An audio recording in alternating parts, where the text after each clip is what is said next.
Oh, and lower your volumes.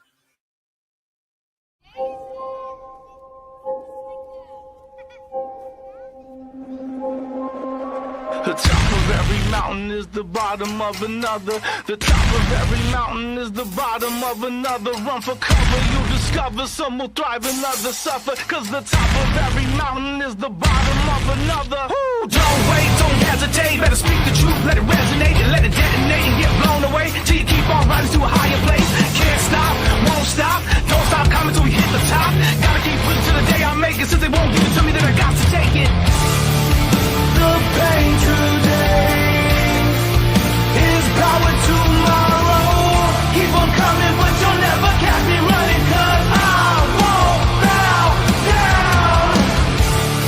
No matter what they say, I wouldn't do it any other way. Keep on coming, but you'll never catch me running. Cause I won't bow down. The top of every mountain is the bottom of another. The top of every mountain is the bottom of another. Not enough to keep us smothered. Lower class, never the upper. Cause the top of every mountain is the bottom of. Good evening, UN Spacey Wolf Squadron. This is your Welcome Commander 10. I'm your werewolf. Tonight we are back again with the same topic as usual, which is the occult.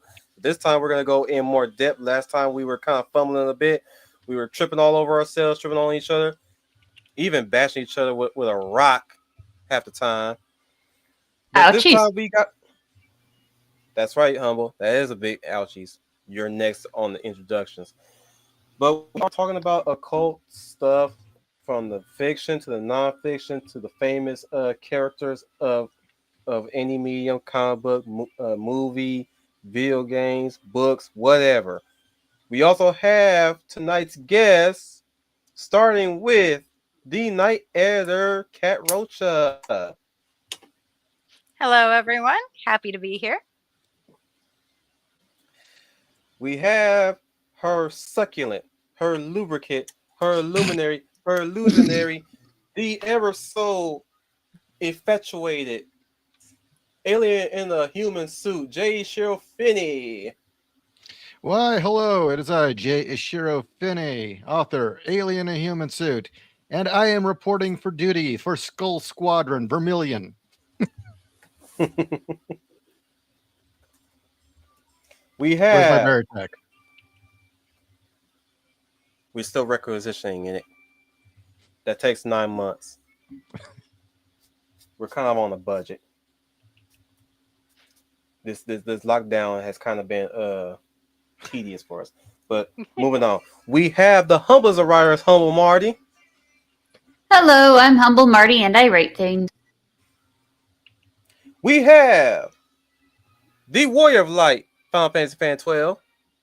Greetings, YouTube viewers and my fellow Final Fantasy fans. This is Final Fantasy Fan 12, and welcome back to another live stream of the UN Spacey Wolf Squadron. Today, we are back with another episode of The Real Millennials, talking about The Occult, starring J. Ishiro Finney and Kat Rocha of 01 Publishing. The hell wrong with your accent? Oh my god. I thought it was very nicely done.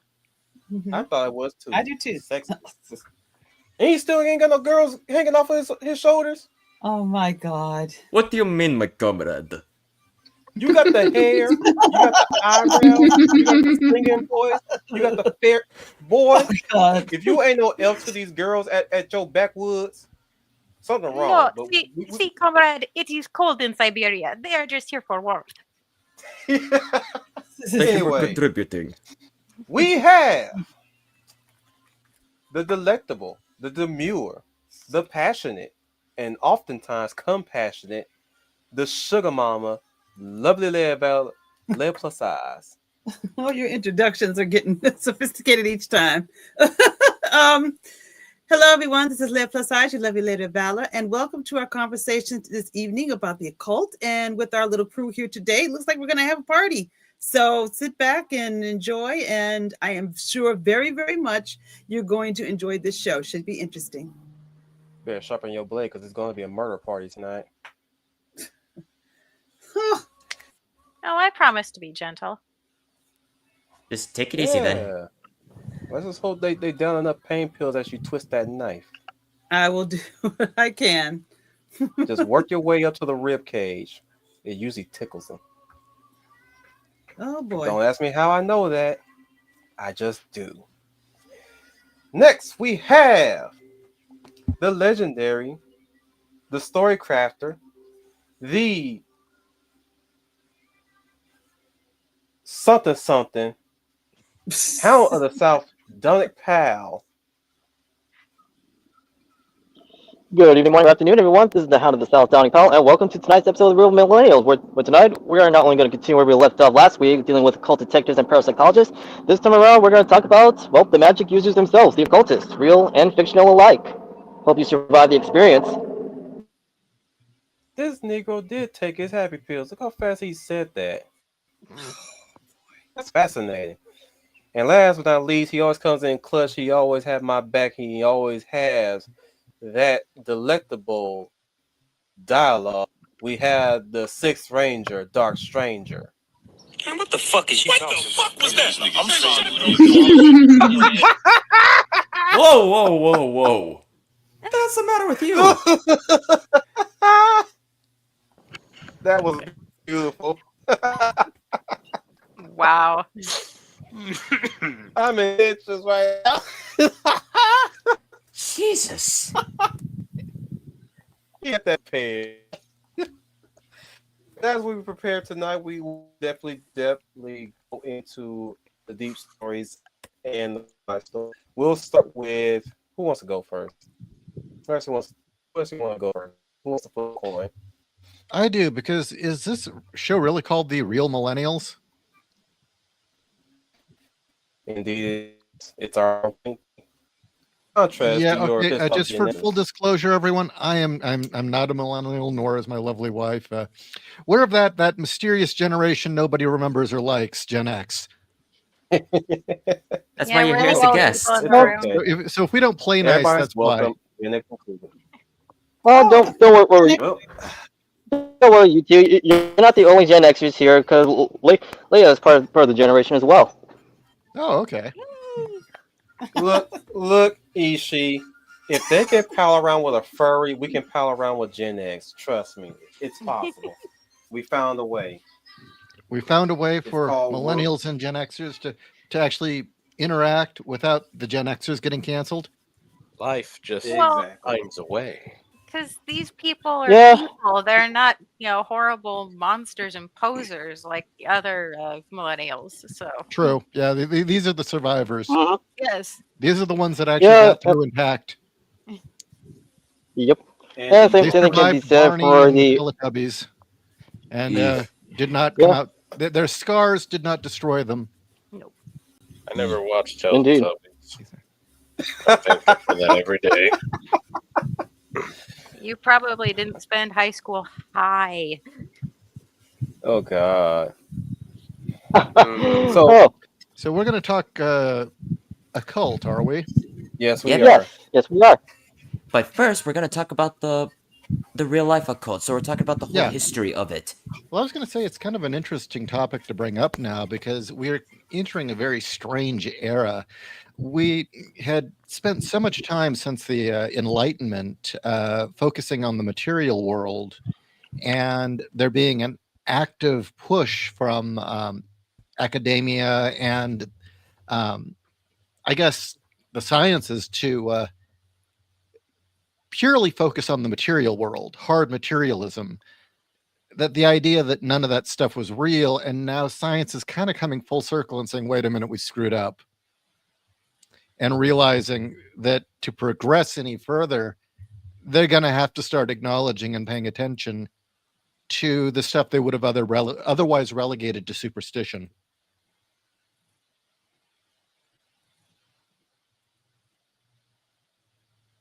Crickets? Oh, I was waiting for Well, some. and with that said, I mean, Ishii's expertise is more on the esoteric occult learnings, where mine, I've done a lot of studying into the more modern day spiritualism movement, and also the occultism that was in fashion during the Victorian era. And one thing that I found absolutely fascinating is around the turn of the century. It went on longer than this, but it really culminated between 1880 and the 1920s. Was the spiritualism movement, because you had this wonderful age of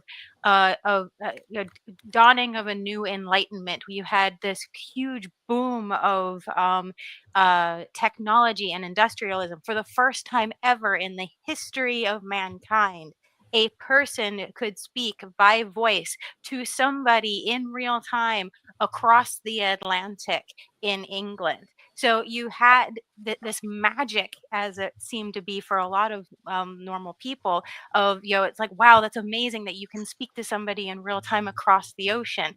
Or the fact that music could be recorded and played back over and over and over again and sound almost exactly as good as it did the day it was performed, where before people had to play music live and that was the only option. So of course, with innovations like this, and the biggest one, the light bulb, you can now have illumination without fire, without fuel. This was amazing marvels of technology. Of course, people would come up with means to contact the other side, contact the dead, speak with other beings or people who have passed. It made perfect sense to the people of the world at that time that you would have these things. So the lines between what is religion, what is mysticism, what is occult, and what is science and technology, they get blurred. And it became really hard to tell what was real and what wasn't back then. Yeah, you got that right. And also like during Uh, this time period, like it introduced like people like to the macabre, the paranormal, and supernatural. And it's all at the same time like with this like point in history, it's a double-edged sword because while somebody being it does bring in electrocuted. like the genuine articles, on the other hand, it does bring in It's Humble's no, it's the AC. connection. Wait, no, I can tell. Well, what I'm saying, like with this point in time, I mean, it's fascinating because on one hand, it does bring in the genuine articles like those who practice the occult as well as those who investigate the supernatural and paranormal. Yeah, on the other hand, it also brought in the charlatans as they're toying with things that they shouldn't mess with at all, or even like fake, because it brings in drastic and dangerous consequences. Well, and Sounds like a tourist trying to wreck a 7-Eleven in a foreign country. Yes. Pretty much. And with a lot Go on, of Cat. that, the honest thing is the charlatans were there beforehand. It's just, anything that was legitimate was catching up to what the charlatans were pretending. Um, and going along with what I was saying before, where you had this amazing age of discovery, enlightenment, and innovation, we're kind of seeing that now, where I'm seeing, and Ishi has brought to my attention because he has been seeing people reporting how um, there are those factions of people that are confusing or blending the idea of AI with spirits and daemons and demons. There is a difference. And so once again, we're kind of seeing the lines of occult and spiritualism mixed with technology blending together again. And you know what the worst part about this is? That so many of these Silicon Valley tech bros who have decided, hey, yeah, let's get into the occult now. Yeah. Oh But no. they're not approaching it. Oh. Yeah. Well, No. I'm being honest. They're not I know, approaching it. you are. This is Uh, They're not approaching it with really. respect. They're not approaching it with the awe and Reverence. reverence that it commands. And keep in mind, this doesn't have to be real. I mean, it could be strictly their own belief. It doesn't have to be real. The stupidity is what do they immediately do? Let's make deals. Yeah. This is Everyone, sounding. Oh, this is sounding more like if the book 1984 decided to write Five Nights at Freddy's. Kinda, yeah. Hmm. It's like, wait a minute. So you guys are beginning to think, okay, well, maybe there is something to extra dimensional intelligence. Maybe there is something to beings that exist not on the material plane but live alongside us. And your first thought is, hey, let's make a deal with it? What are you, stupid? Like, have you learned Yeah. nothing from Faust? Yeah, exactly. And of course they haven't. Not many people think that far ahead.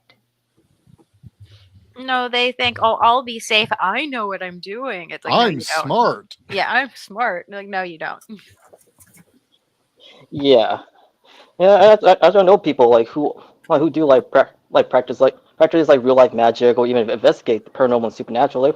Like, they'll tell you that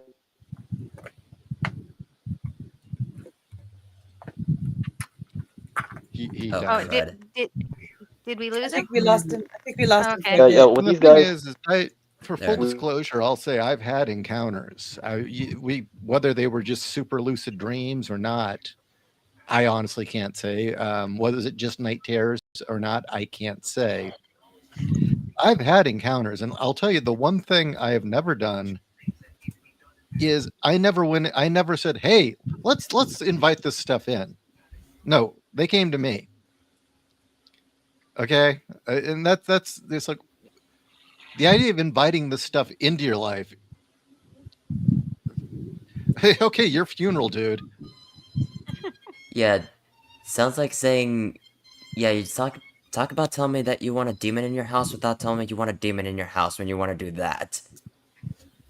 Yeah, there's actually entire TV shows that show why that's not a good idea. There's entire I mean, mythologies going back to the dawn of time. Yeah, Legends, stories, hundreds, countless of them telling us bad idea. Not a good Okay. idea. Air Gear, no, I didn't see your post last night on Yang stream. Thank you very much. Um, I will answer that probably in X. So, but thank you. Um, and full disclosure for me, whether you're a believer or not, I grew up in a haunted house in Los Angeles. It specifically, my room seemed to be the epicenter of things happening. Although I did get phantom footsteps walking around the house. The house was built in the 20s, and I have empirical evidence that what I was experiencing was real because my Believe or bedroom, yeah, my bedroom was always freezing. It would be summer. It would be August, noon in August, and you could see your breath in my bedroom. And our house got robbed. And so the LAPD came to investigate, and every single person who went and checked out my room to see what was going on, they came out of it, rubbing themselves, going burr, and going, man, what do they do to keep it that cold in there? You know, the LAPD quantified that what I was experiencing was real. So that is one of my personal things. With that said, though I am a true believer in a lot of these things, I'm also highly skeptical to the point of maybe I'm discredit. I'm not believing things that maybe might be credible, but I'd rather be skeptical than be duped. Unless you've got a really good dupe, and then I will applaud you. Seriously. I've So I encountered things. I've seen things. There's stuff that I would chalk up to being dream imagery and stuff of the mind. There's stuff that I can't really say I'm sure about. But that room was damn haunted. That was a genuine haunting you lived in. That room was fucked up. my room was haunted. That room was fucked up. But with that said, I dove headlong into researching uh, ghost hunting. Yes, Ghostbusters is one of my favorite movies. When I found out that a lot of what's in that film is actually based on science, on actual scientific experiments and theory at the time period, that just blew my mind. Um, I am very knowledgeable in that area of you know ghost hunting, hauntings, and like I said, spiritualism. So that's a little bit about my background. Fascinating. Well, it's going quiet. And I was 90%. I, I But was going to say that brave of you to stay in that house, because if it were me, I pretty much would have my bag packed and say, "Well, we getting the heck out of here." I didn't have a choice. I didn't have a choice. We, as a friend of my mom's came to the house because we were trying to sell and it had been on the market for like a year and a half and the house just wasn't selling. We put it up on the market when I was 11. And by 12 and a half, it just wasn't selling. A friend of hers came, walked around the house and said, the house doesn't want you to leave. So while I was at my dad's house, because my parents are divorced, of course they are, I'm Gen X. While I was at my dad's house, my mom and she did a ritual, and within 6 months, the house sold. So whether or not, you know, you can make inferences, but whatever it was that they did, the house sold. So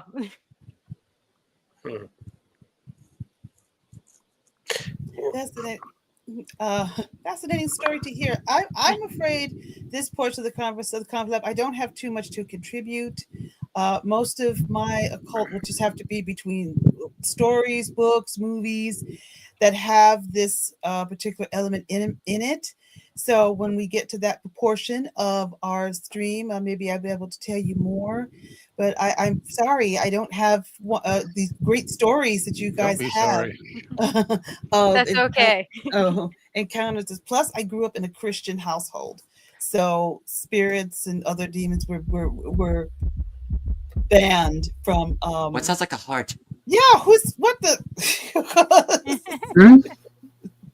I heard a heartbeat. I did Leah too. just gave Yeah. me some sound effects I want to play with. This has And you potential. and you just had to play the heartbeat while I was speaking. You couldn't help yourself. I get the feeling you are going to have too much fun tonight. If you've got something that's going to allow you with special effects, you are going to have some fun tonight. I see it already.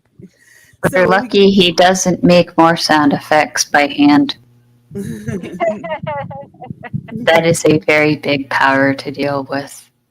I thought we'd be in trouble if he used his mouth. The only thing I did is I played an Hell, alchemist it got me blushing now. oh my god. I did play an alchemist in a play I did back in college, so that's about as good as it gets. But I don't have these wonderful, fascinating stories that you're all telling. So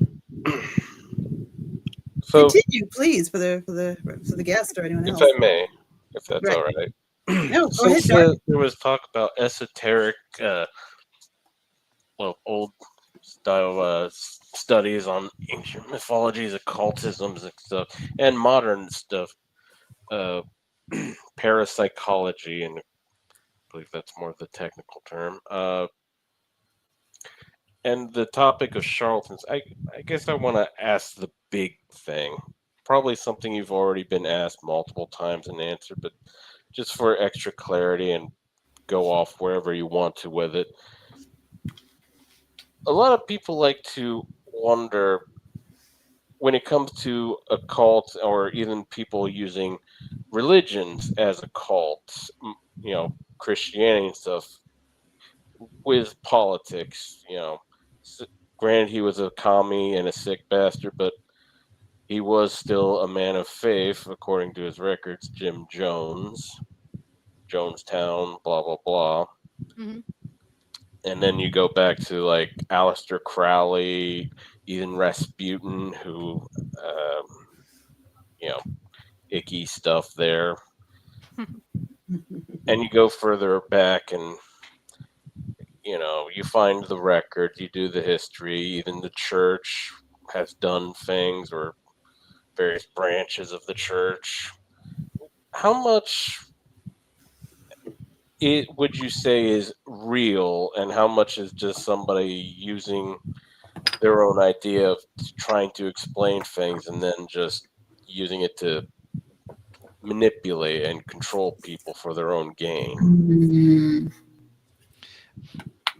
That's a very difficult worded question for the sheer Sorry. fact that they're indiscernible.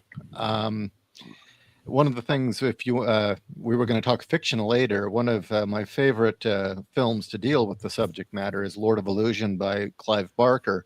And Good the point movie. being is that once you get past the initial shock of the miracle being performed, all magic is stage magic. It's just that on what level is the trick being performed? Is it a sleight of hand? Are you somehow seemingly defying the laws of space and time through a simple card trick? Or are you doing the same sleight of hand using the physics as portrayed in the video game Portal, where speedy thing goes in, speedy thing comes out, and you start to defy the laws of physics? Mm. And so, in a sense, all magic is stage magic. It's just to what degree. Hmm. And no, that's very correct. Actually, um, and what's funny about that is stage magic as we know it today, and the spiritualist movement, and then going back into more I would say mainstream occult practices, they are irrevocably intertwined and go hand in hand with each other. So much so that as mediumship became a more popular thing for people to do, not just the rich, but the middle classes as well. Once a middle class actually did emerge in Europe and in America, um, uh, they would start mimicking some of the more fantastic things that stage magicians would do. And stage magicians started mimicking some of the more fantastic things that mediumship and spiritualists would do. For instance, we've all seen the magician's cabinet, it's a famous prop. You know, you have the box and the person goes in the box and then magic things happen around the box, and it's then you go, how did he do that? The magician's box did not originate with stage magicians. It originated with the Davenport brothers, who were spiritualists who would go on tour. And what they would do is they would sit in the boxes and then levitate objects using their mediumship and their connection with the spirits and the dead. It was all sleight of hand and tricks, but they were using the boxes to show, see, it can't be us doing this because, I have my face poking out here and I have my hands poking out here and I have my feet poking out here. So you can see it couldn't possibly be me playing this trumpet over here or doing, manipulating this other thing over here. Um, so yes, it all magic is stage magic. Also, you brought up some famous people like Rasputin. It was the in vogue thing. It was the thing to do to have your own private medium or spiritualist or occultist, for all high class people, and especially for anybody who is royalty or people in positions of power. Mary Todd Lincoln had a medium living in the White House, and Mary Todd wouldn't move. She wouldn't do anything unless her medium said that it was okay. This even extended to Lincoln himself. Whether or not he actually believed in this stuff, we don't really know, but we do know that he would take the advice of his wife and he would listen to the guidance of this medium. And this medium was making decisions that, during the Civil War of America. I mean, Well, that's insane. We have Nancy Reagan, and we also have Project Stargate with the CIA, and Mhm. we also know that the CIA spent a considerable amount of money doing everything they could to convince the public that only kooks and weirdos believed in the supernatural. Right, and you had Jimmy Carter's wife with Jim Jones as her spiritual Yeah. advisor. Mhm. Wait, didn't they do like something that involved mind reading and goats? Mind reading. That don't pay attention to that movie. That movie's liberal propaganda trash. But Yeah. yes, Project But the point. Stargate was real, and it was remote viewing primarily. Yeah. Mhm. Hmm.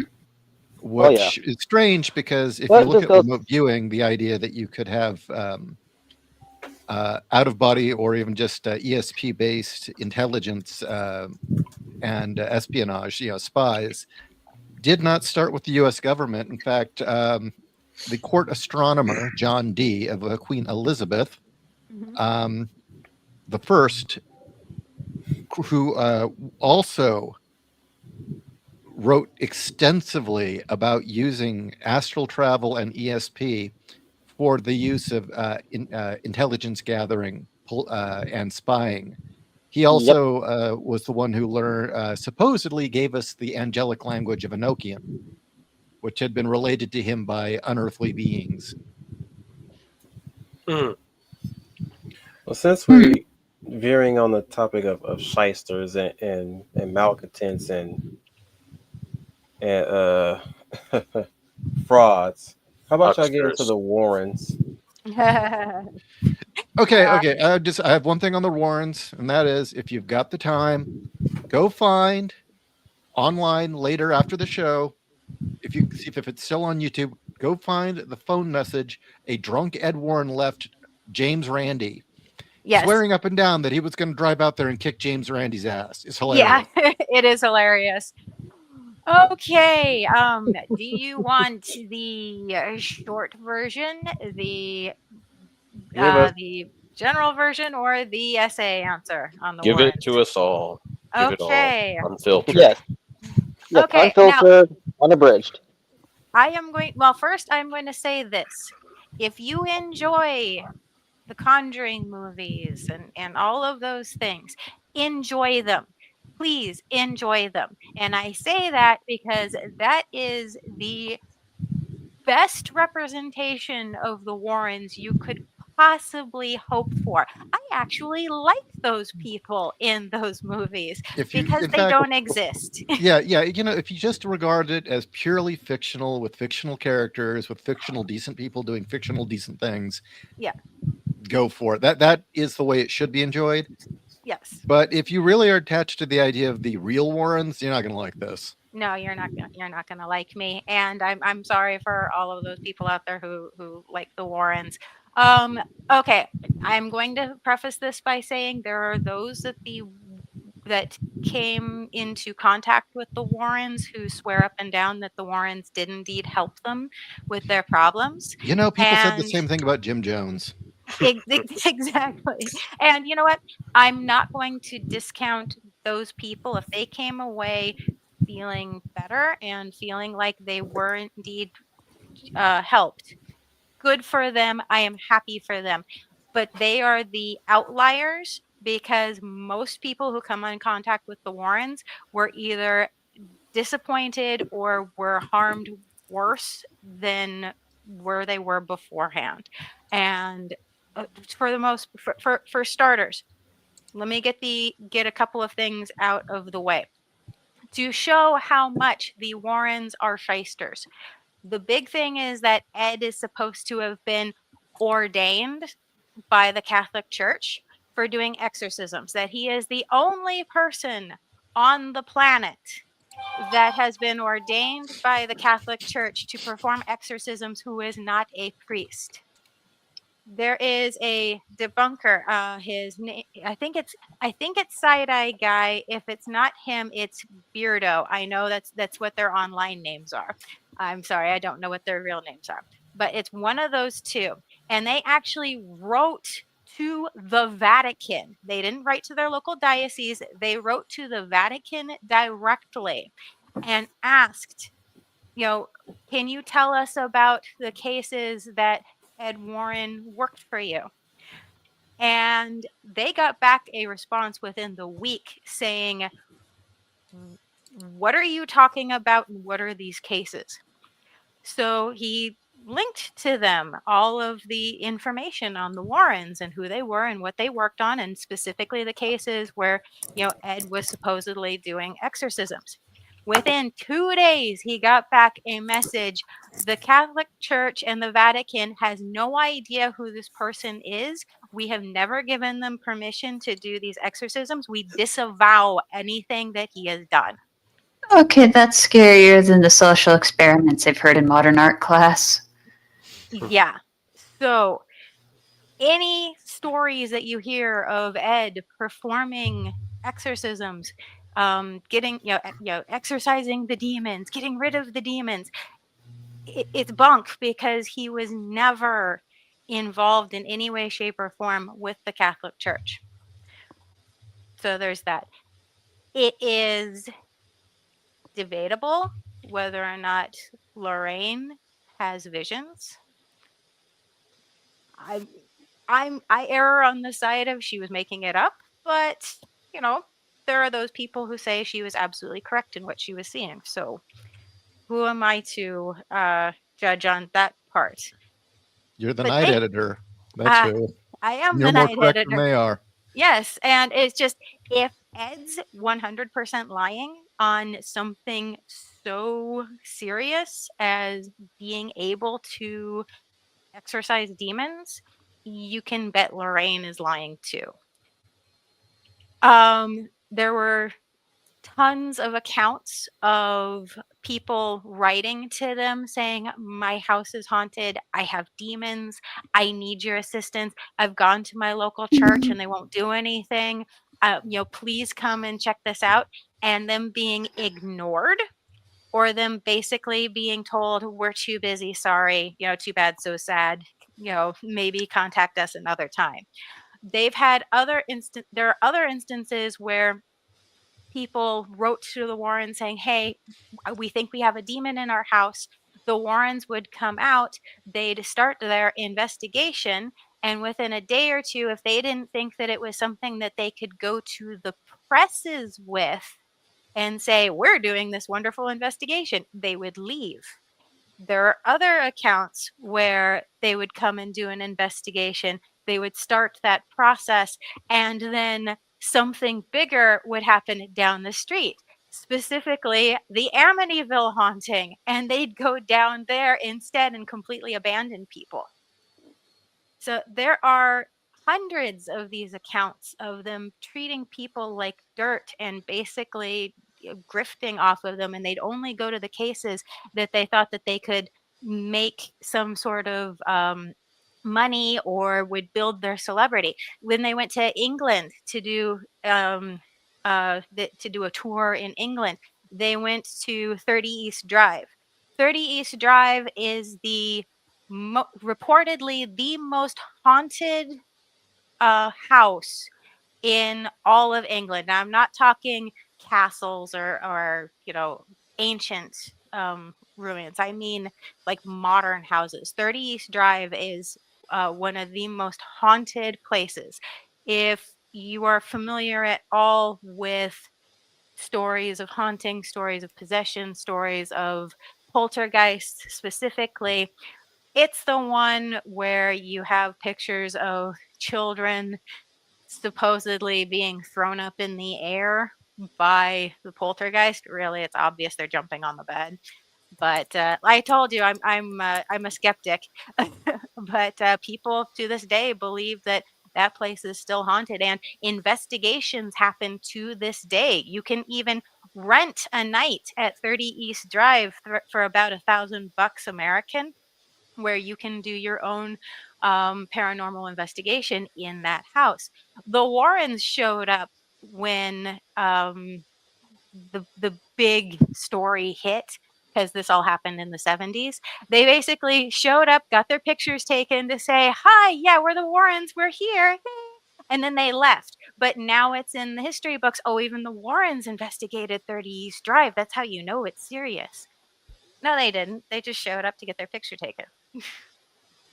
So there's that. Now, for the Conjuring House, there is nothing with the Conjuring House. The Conjuring House is just a house. Um, Bathsheba, Bathsheba. Oh God, what's her last name? Um, I'm sorry, I don't remember what her last name is. She was never a witch.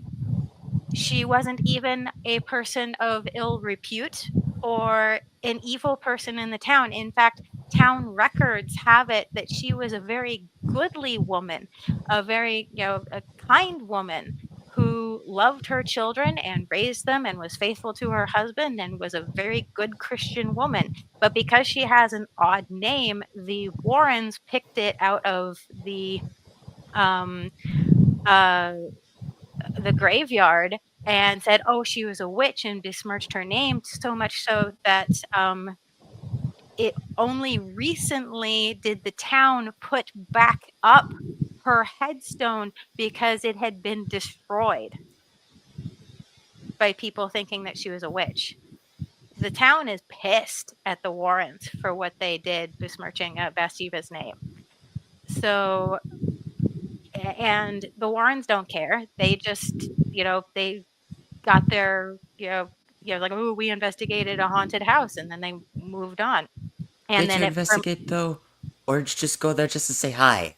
they basically went there just to say hi, and then the movies continued that. But again, if you like the movies, nothing wrong with that. You just understand that the movies are not reality; the movies are fiction. Yeah, even Uh, even the Mystery Inc. gang from Scooby Doo did a better job than you. mhm. Fuck off. And I will bring up one more And I thing. like Scooby Doo. I will bring up, actually, I'll bring up two more things. The Conjuring House is currently up for auction. The auction is going to be happening on Halloween, actually.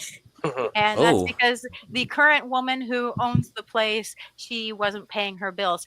She's another story, but I will talk about her another time because that whole thing is amazing. But the other house that recently was sold was the Warrens' house because Lorraine died a couple of years ago. Um, and but what's funny is the current owners who they promote themselves as being ghost hunters.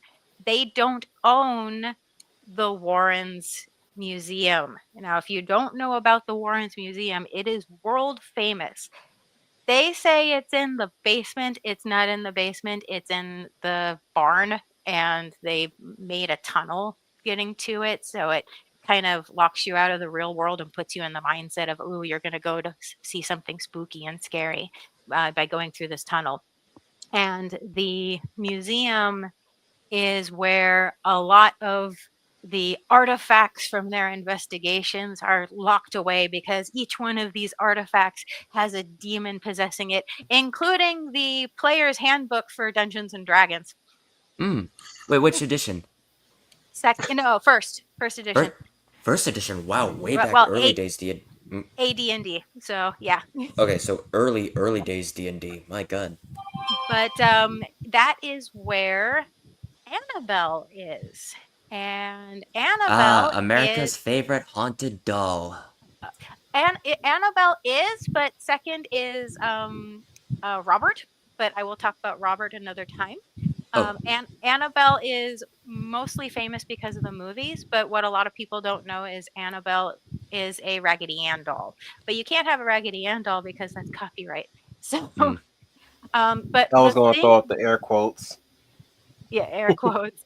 But what's funny about that is again showing how everything they did was performative. Everything that they were doing was to show off, to do a presentation, because their museum is it's low lit.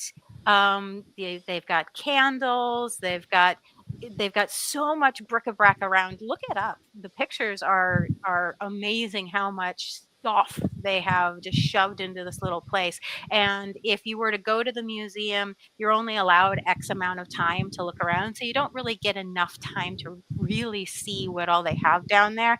And they said that's because, well, because everything is possessed by demons, you don't want to hang out too long. Otherwise, you're going to get a hitchhiker like in the haunted mansion.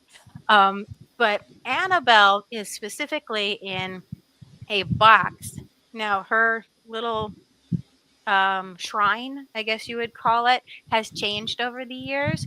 But the important thing about it is that it's supposed to have a locked door, and they've tacked a tarot card onto it, and the tarot card that they tacked onto it, because it's a demon, so it's got to have the devil card, and the devil card doesn't mean that. The devil card means choices. So it's obvious it's just there for, again, to be performative. But if you get a good look at the case and the lock, there is no lock on Annabelle's case. Annabelle has a padlock glued to the outside of her case. It's not attached to anything.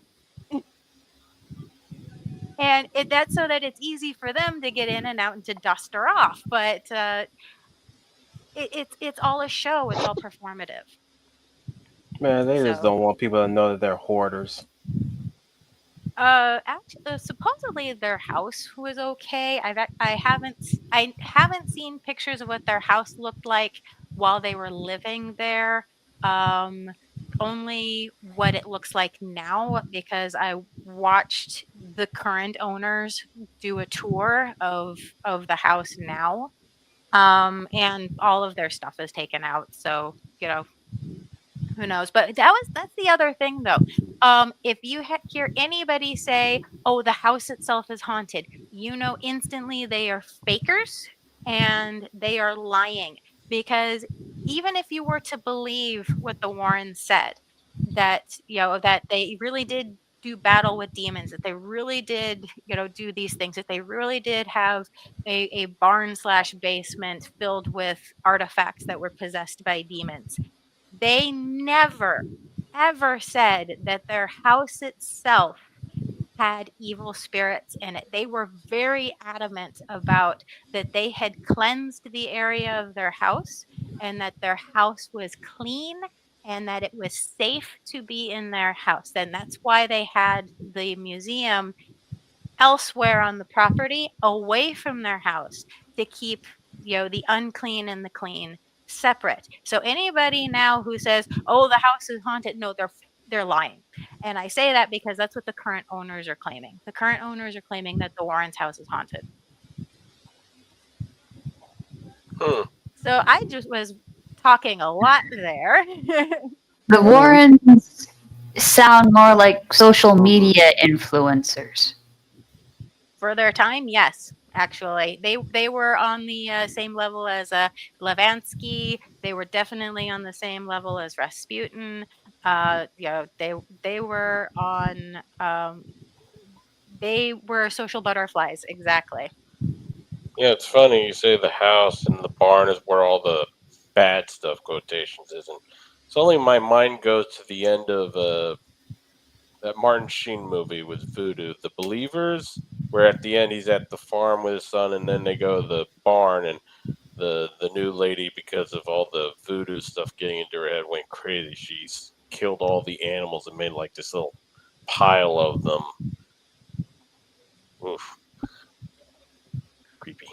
Uh, real quick before, since we're now at the 50-minute mark, real quick on No, 48. No, we're at the 48-minute mark, so, but we're getting close.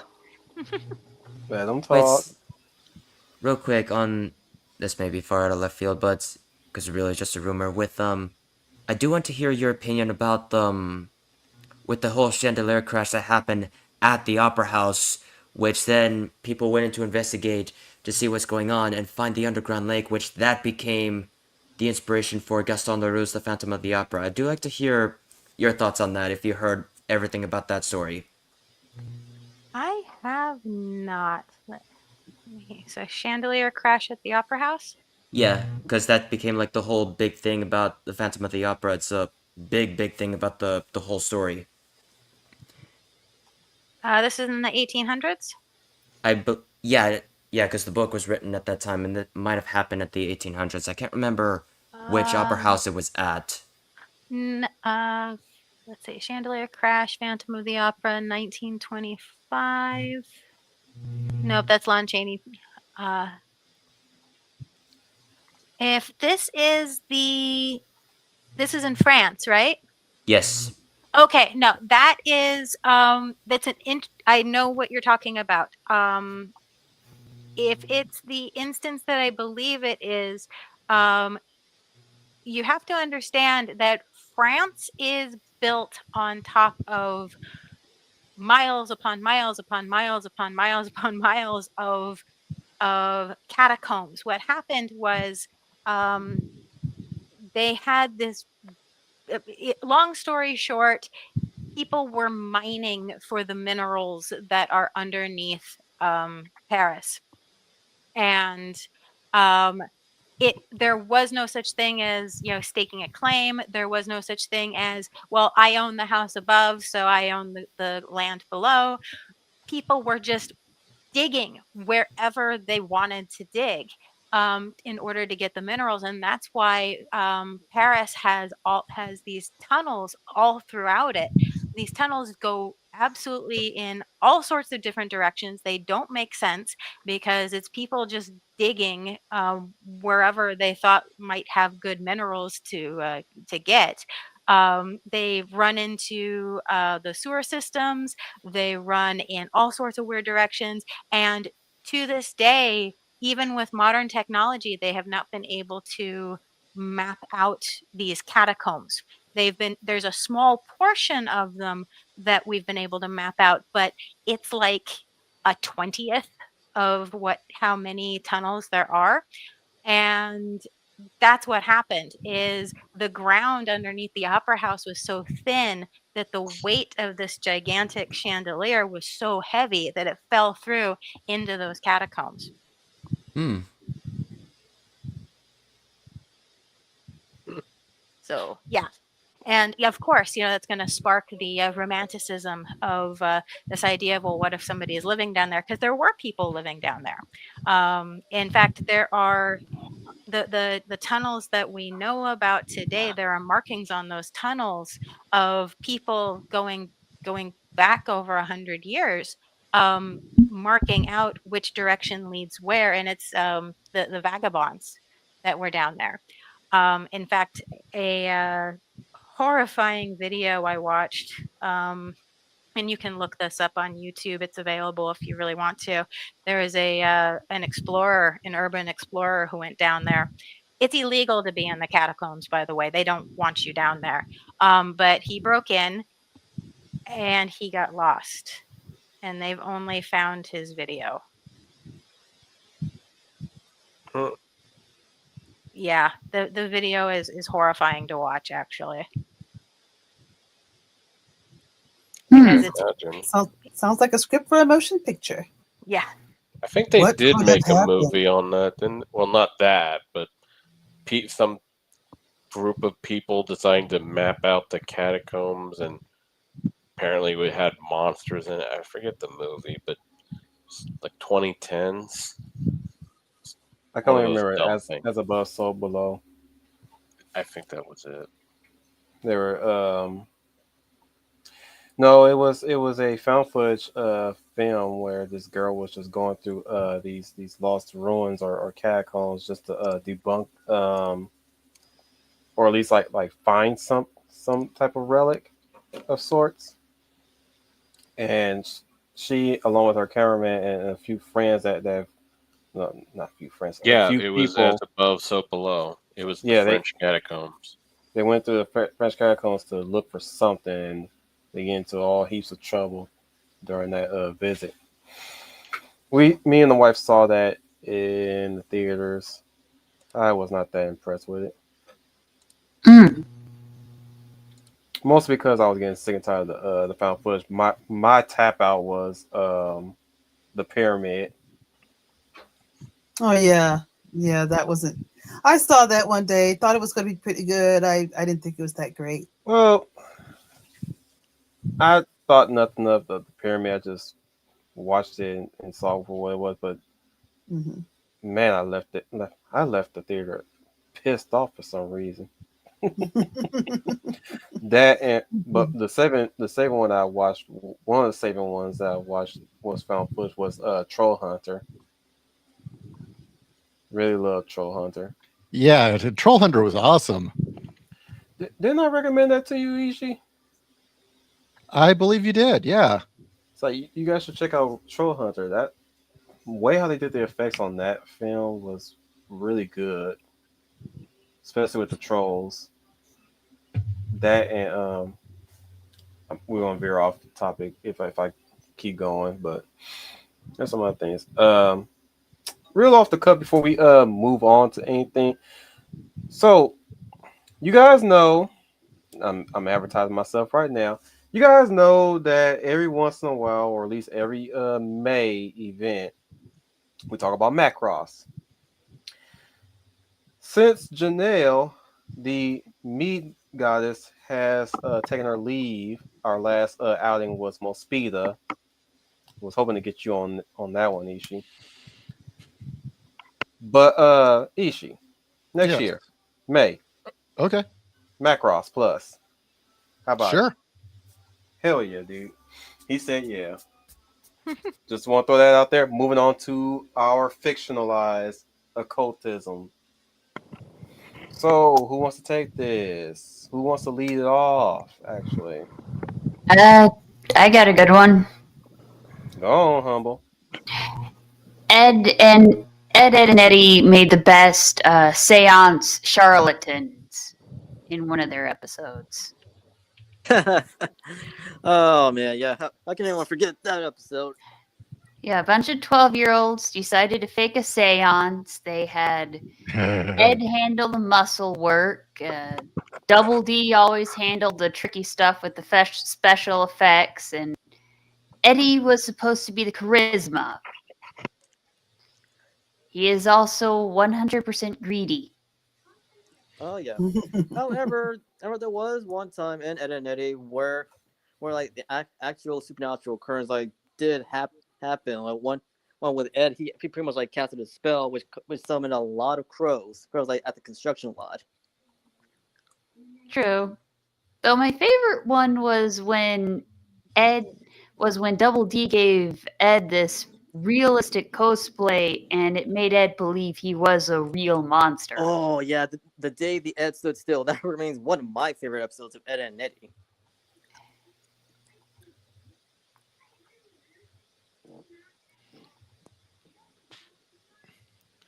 Yeah, poor Did not guy. know that the supernatural was a recurring theme on Ed, and Eddie.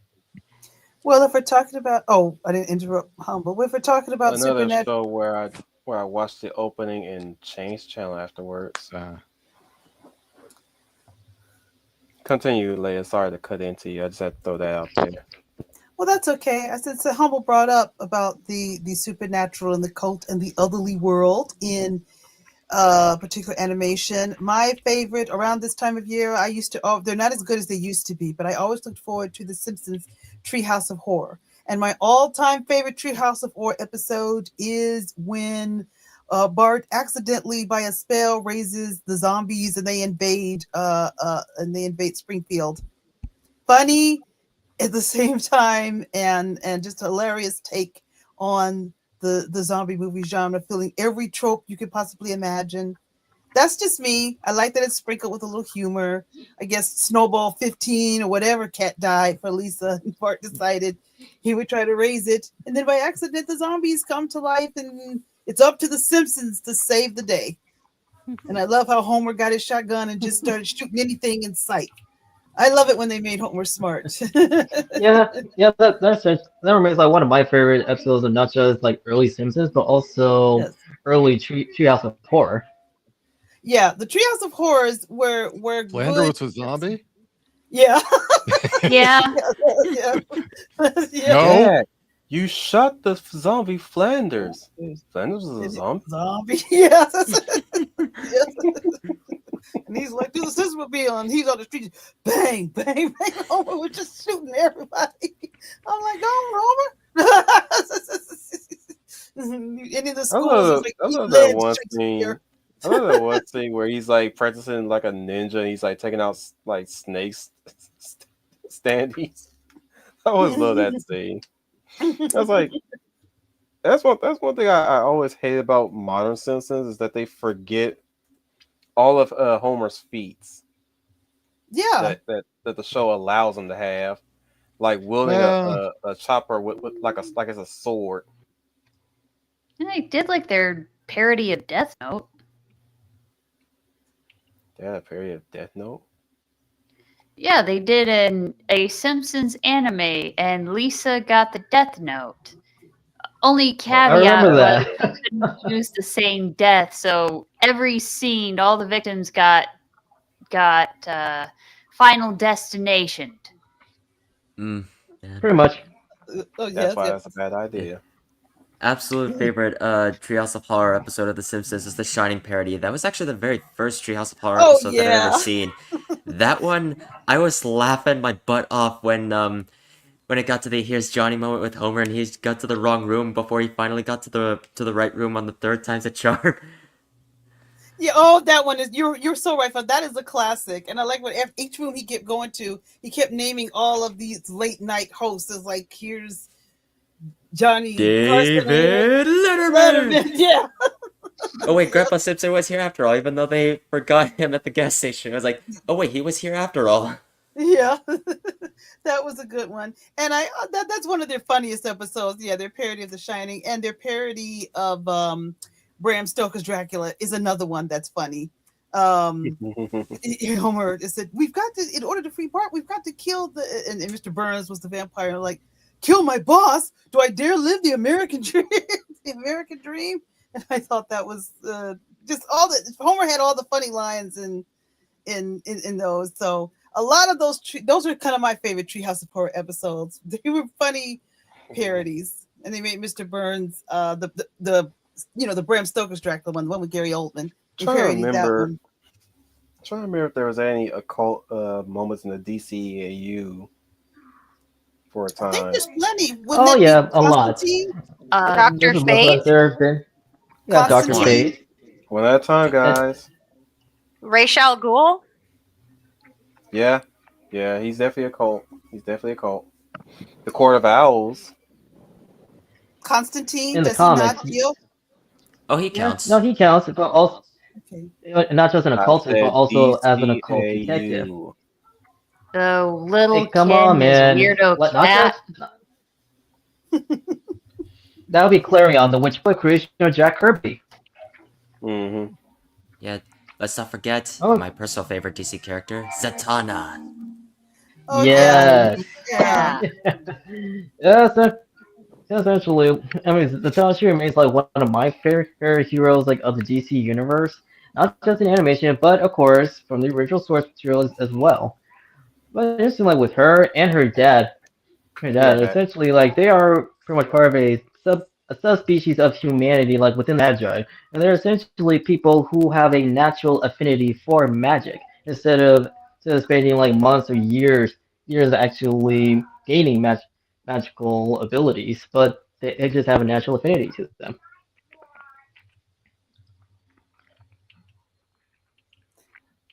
Yeah, Oh yeah, you're I like right. Yeah, Zatanna. you're right.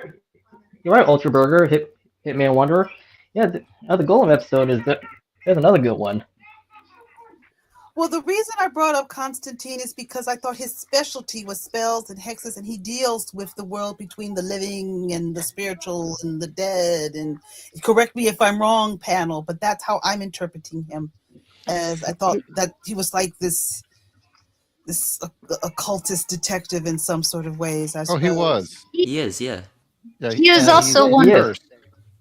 he was also one of the tricksters that sold his soul twice, and then both demons were fighting over his soul while he made his grand escape. But the good thing No, good thing for us is that he's a three. 3? Oh yeah, He sold 3. Three. to all three lords of hell yeah. with the knowledge that they could never good. collect because it would cause a war in hell. Oh yeah. Oh my. But the best, but the good thing about John Constantine is luckily he's one of the good heroic tricksters. Besides the Because Flash, but yeah. yes, but those types exist. It's not just in fiction, but in real, and also in real life as well. But however, he's not the first occult detective and occultist in DC Comics. That title actually goes to Doctor Occult, who was created by Siegel and Schuster, Superman's creators. Mmm. Hmm.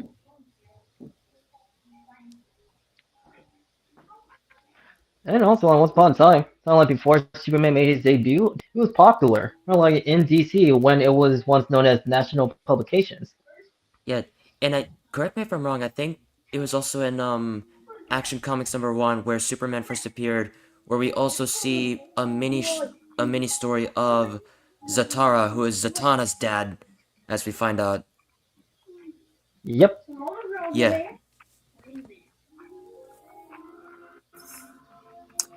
I'm trying to think of. And Let's see. of course, with Doctor Occult, briefly, and before you say your piece, Doctor Occult called John Constantine. What they have in common is they actually formed their own like supernatural like hero team before the Shadow Pact and Justice League Dark. They're known as the Trenchcoat Brigade. Yep. Hey, because well, the signature style is they wear trench coats, and really like, you look badass like with the trench coat, like regardless of what kind it is. Yep. Besides, Doctor Occult and John Constantine is also the Phantom, and another occult detective and hero, Mr. E. And Ultra, I mean, you're not wrong like about like how like John is would be depicted like in comics. Yes, some points he's actually portrayed as he was when he made his first debut in Swamp Thing. Other times he's pictured as one depending on who is handling him.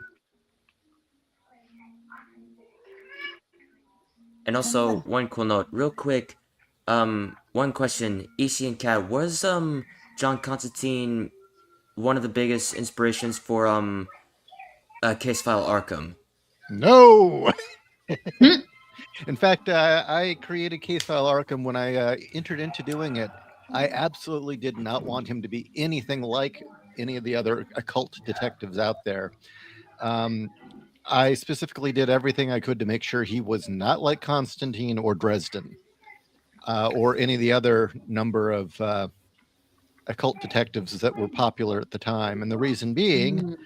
was I disliked the fact that you always had these occult detective types that knew everything, who were well versed in all that. And I wanted Hank Flynn of A Case File Arkham to be a traditional Philip Marlowe type of Raymond Chandler detective who's just a tough guy with a good heart who ends up getting caught up in something way beyond his means and way beyond his pay grade. And he does end up realizing he's cursed and forced into this. But what it was Case File Arkham. I had been reading a lot of Lovecraft. I'd been working with artist Patrick McAvoy, and Patrick had been known for doing lots of Lovecraft type work before in the past. And so he was like, well, look, I've got this popularity as a Lovecraft artist. Let's do something Lovecraftian. So I read a ton of Lovecraft stories, and I thought, the thing about Lovecraft is all of his characters are victims. They all are pretty much a victim of their fate, waiting for reality to come in and crush them, and that be the end of it. And so I thought, what would be cool is if you took one of these classic Chandler-esque detectives who, instead of waiting for hell to enclose, to crush him, this is the guy that goes and finds trouble, that walks up and punches it in the face. And so in that regard, Hank Flynn of Case File Arkham doesn't know anything about the supernatural. He's learning. He is, again, a Chandler-esque detective through and through. And he learns with the audience that, in the shadows, there's an entirely different world existing alongside everything else in the city of Arkham. So there you go. Links in the Sweet. description if you want to read more. But yeah, what was it? Dresden was a wizard. Constantine can cast spells if he tries, but he also had like kind of this innate. He was in tune with the spirit world. So yeah, it was kind of a response to the endless number of detectives that were being introduced at the time. Because again, with the popularity of specifically Constantine and Dresden, there were a lot of them coming out, and I'm like, no, I want this detective just to be a tough guy who's been in the war. He's seen a lot of shit. He's smart. He's got a good heart and a sense of justice, and he's going to do right. And also, just as kind of a big flying fuck you to all the other supernatural detective stories that were making the rounds at the time, I made Hank a Catholic. He was living in Arkham, which is a kind of a cross between Boston and Providence, Rhode Island, and in Lovecraft's story. So I said, okay, he's an Irish American. He's a good Irish boy. He's a Catholic. And rather than doing what most people did, where, usually if someone's religious in a story, they're a dupe or a fool or an idiot, or they lose their faith. And Hank isn't. I mean, he's angry at God. He went to war. He saw all his friends die. And he's got unresolved feelings towards the fate the hand that's been dealt him. But he's still a Catholic through and through. And even when he falls in love with a true druidic witch, he remains a Catholic. Even though he sees the other side, he remains a Catholic. And it's a source of his strength. And that's, again, it was just another one of those, I didn't want to do what everyone else was doing. Well, I know like that with occultists and occult detectives, even if some of them like aren't based on like historical figures who does like all of that, like they were actually portrayed those who are religious like with respect, in contrast to like how they're being handled today. You know what I mean? Yeah. But speaking of which, it actually makes you wonder what caused this shift and why do like some writers back then and why most today like continue to be portraying supernatural practitioners of magic and cult detectives. That is like those who are religious. What essentially what caused this shift and why do they continue to perpetuate it? The hippies. I put simply the hippies. I mean, that was another thing that I really wanted to point out is, Hank at no point uses magic or practices magic at any point. I don't put that in there. It's his girlfriend, the witch, Glinda. And yes, that's intentional. Who is the spellcaster. And even then her magic is vague and hard to understand. And you're never sure what's real and what is a card trick. And likewise, a lot of people kept calling her a Wiccan. I'm like, no, she is not a Wiccan. She is a druid.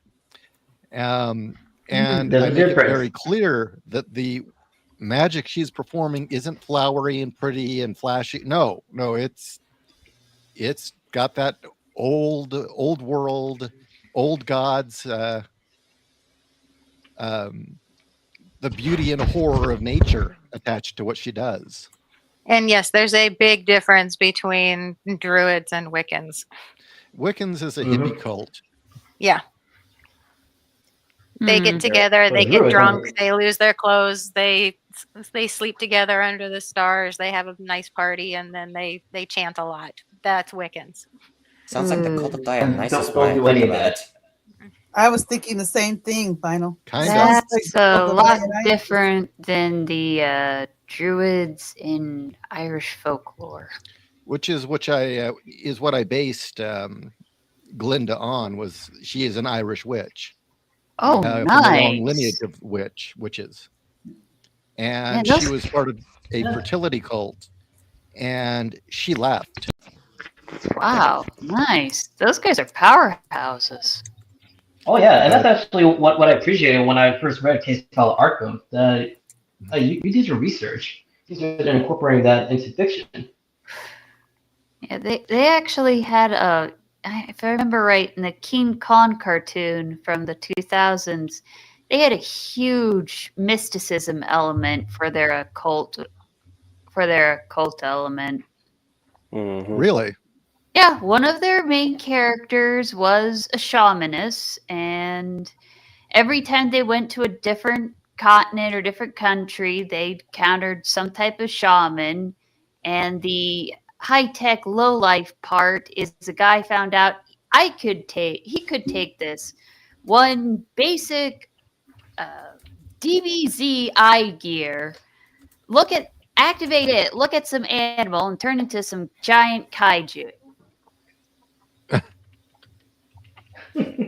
Well, How is that not kind a of works concept? though because King Kong was when he had the whole element of the idea that that tribe thought he was a god on what is it, Spider Island or is it Skull Skull Island. Island? Skull Island.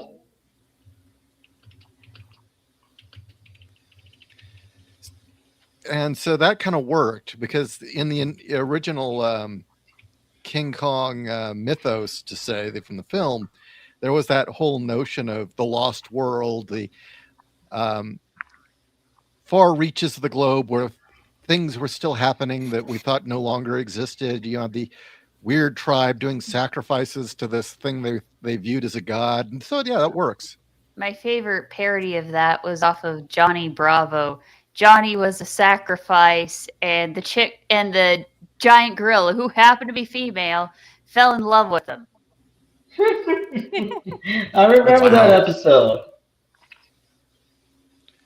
It's nice to see. It's nice to actually be sitting in a group of people who all grew up with Cartoon Network in its heyday when it was good.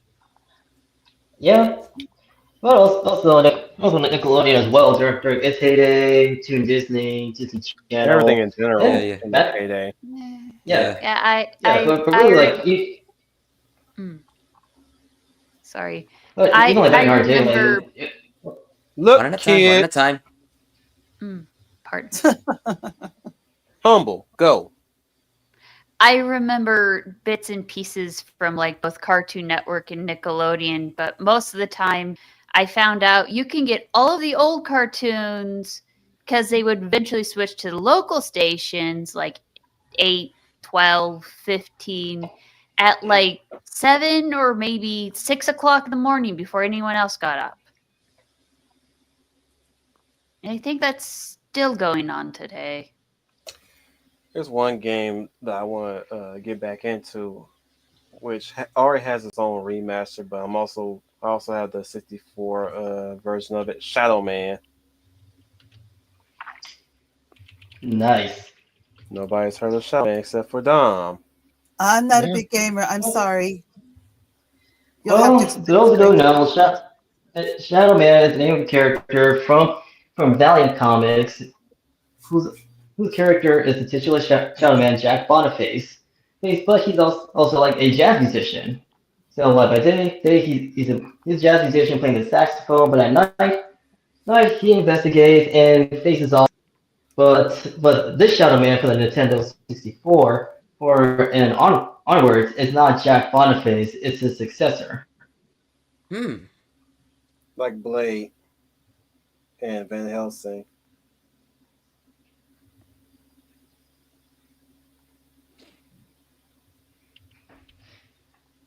um, Yes. It's fine. It's a fine video game series, but if you're curious to like read the comics, go check it out. Like the original Jack like from Valiant Comics and the new one. It was like still Valiant, but it became Acclaim Comics when the video game publisher Acclaim actually bought Valiant. Hmm. Acclaim was weird around those times. They did a whole host of games in their heyday. It really was. Turok, But other good, South Park. yeah. Oh Well, that yeah, was a there well, was that was a definitely long that. time. No, Acclaim did do South Park, but I don't think they did. Yeah. No, they published both South Park and Turok. Yeah. actually. Were they also responsible Yeah. for some of the ports of Mortal Kombat on consoles? No, Hmm. that was all Midway. No. Yeah. But I feel like for those for anyone who's And Pro a fan Blade. of like the Shadow Man, he was like among right. But the good news, like for anyone who's a fan of Shadow, he was like among like many characters that were resurrected after and when Valiant was like came back under as Valiant Entertainment in 2012, and his series was actually done by Cullen Bunn, and it's still going on, but under a new name. But those like who are fans of Supernatural, the Occult, and Occult Detectives, go check out Shadow Man. Did any of this impress you two, Ishi and Kat? What do you mean by any of what? What he just said. Oh, I'm not gonna. No, let's not start. I'm kidding. I'm kidding. I I'll be blunt. It's not an issue of impress. I have no point of reference. I have actually no idea I'm what just messing any of with that you, was. Ishi. That simple. I had no idea Don't what take any it of that was. seriously. I'm just sitting here, just like letting him go. I was like, my goodness, he's like a kid after candy. he was just making a recommendation. I know, but I'm just like, oddly enough, I understood all that, but at the same time, I'm like, am I still here? To be fair, I am lost too. The closest thing I've gotten to a video game was My Little Puppy. No, this is I'm more familiar with the game. I know there's comics that follow afterwards, but like it's a fun game. It put it like this, Cat. It's like if you were playing Legacy of Kain if they gave you a gun in that game. Oh no, Hmm. no, no. No, no, no. Oh, No, that's that's not blasphemy. that would be Mm, blasphemy in the game series itself. But Yeah. what I'm saying is, if you were playing Shadow Man, that's pretty much what you will be playing because it does it. Shadow Man does just about the exact same thing that Soul Reaver does. The only difference is that you get to shoot. Hmm.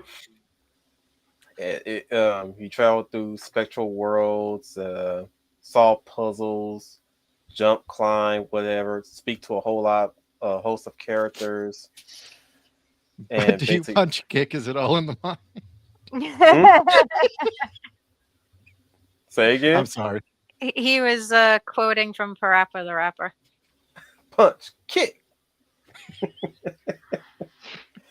Ooh, yeah, I Okay, well, so yeah. remember there. we gotta sit down and talk about the Ace Combat franchise. That's something I've been wanting to talk to you about. Ace Okay. Combat because well the latest edition was 7, Skies Unknown, and I played that from beginning to end, but I Well, didn't revisit Crunk, it. we could talk about the We got. Crow because Well, okay. What else do you No, want to know about the crow? no, it's not about the movie. This It's not Crow about the Talk, I movie. was promised crows. Well, There no, was one comic I can I remember. clarify what Well, he's talking about? well, no. The crow actually is a good one to reference because in terms of again, we talked about Celt. Druidic magic. We talked about mythology. We talked about occultism and mysticism. And as far as animal totems are concerned, the crow is in uh, Celtic and Viking lore. The crow is a guide Mhm. between worlds, specifically that of the world of the living and the world of the dead, Yeah. and often is carrying out the will of Morgaine or the Morrigan, Mm. the goddess figure that the sorceress took her name after. Mm. To clarify, he's asking about my crows at work. Oh, are you Oh. bribing Oh, them? You paying them money? Or No, are they bringing you money for stuff? I no, thought we were mentioning the I'm trying to make a movie. connection to him Yeah, about but why. we won't talk about that till like next Mm, month after Bruce Lee's birthday. Oh, Okay. okay. No problem, Memo. Oh no, it's these crows that at my job that I court during my downtime, and they've been hooked on me, but we haven't had made a connection just yet. You Not yet. bring them different foods and see which one they like the most, and then you bring more of that. And I'm not Mm. kidding, they will start paying you to bring them more of what they want. Yeah, Uh, I'm still sussing that out because I gave them grapes, and they seem to take the grapes real fast, like really like amazingly fast. So I don't know what they're gonna do next yet. But I've been rotating their food, basically diversifying Okay. whenever I get the chance to. But I noticed they. Mm, mm. standard diet is unsalted peanuts, mostly the shellless kinds, because those are the cheapest I can get. But I'm going to tempt them with cat food this week and see where we go from there. mm, another thing Fine you can tempt dining. them with, they will like. With the food, leave out bits of foil or other shiny things. It'll get them laid. That makes them very happy. Hmm. What?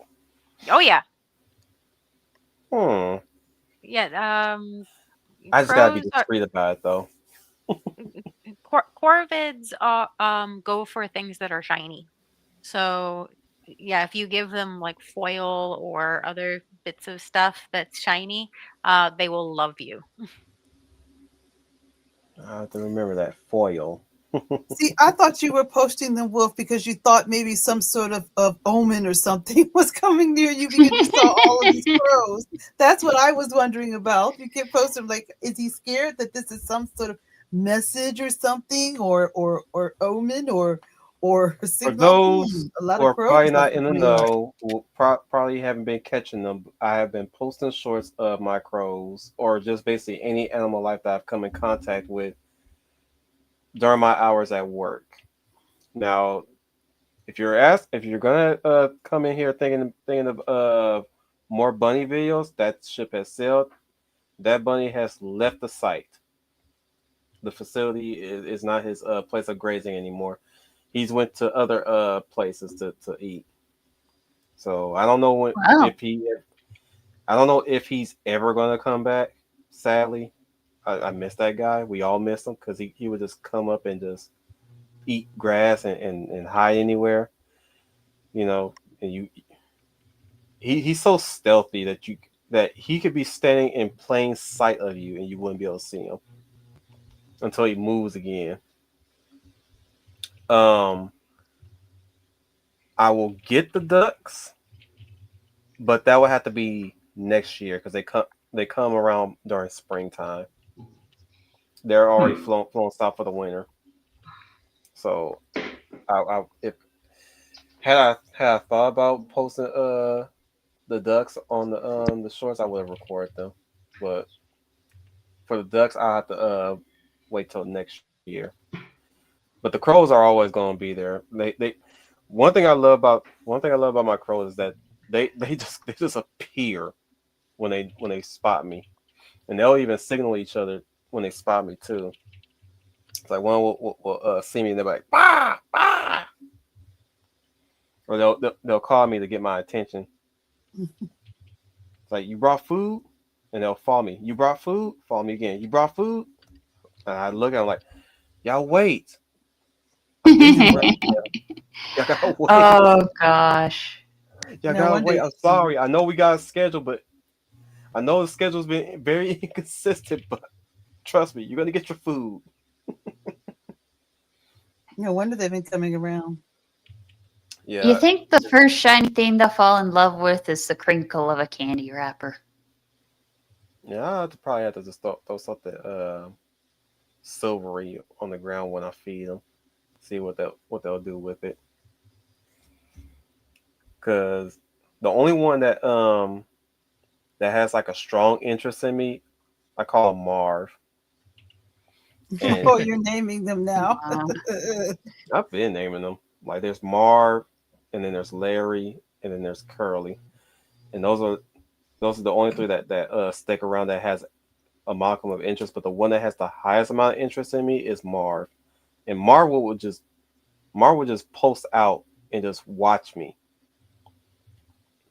Even if I'm not feeding him, he'll just watch me and he'll just stick around me as long as he can until he flies away. But like he has yet to like follow me on foot yet or just like just approach me, period. As far as his approach can be sometimes, he'll perch like really close to me, like invade my personal space. Ironic as that sounds, considering that when I approach him, he'd be ready to fly off somewhere. It's like, oh, so you don't want me in your space, but you'll fly into my space.